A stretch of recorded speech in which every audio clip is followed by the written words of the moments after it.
Vaxtında size dedim ki Azerbaycan'ın tarihi torpaqlarından rədd olub çıxıb gedək. Amma heç biriniz məni eşitmədiniz. İndi isə aldığım xəbərə görə seçilmişlərdən ibarət Azərbaycan hərbi qoşunu Qarabağa doğru yaxınlaşır.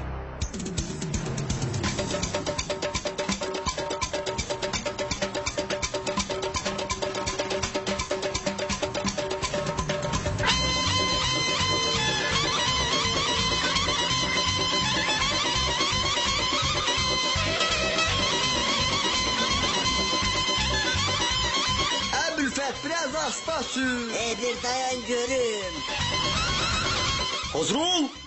Siz yermeli dıqaları, hamınızı öldüreceğim. Köpek uşağı.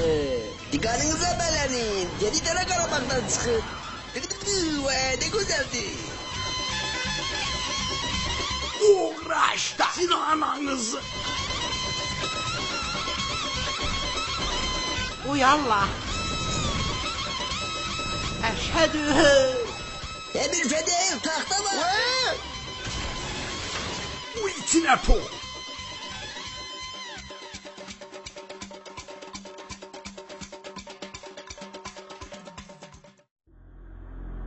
Seçilmişlerden ibaret ordu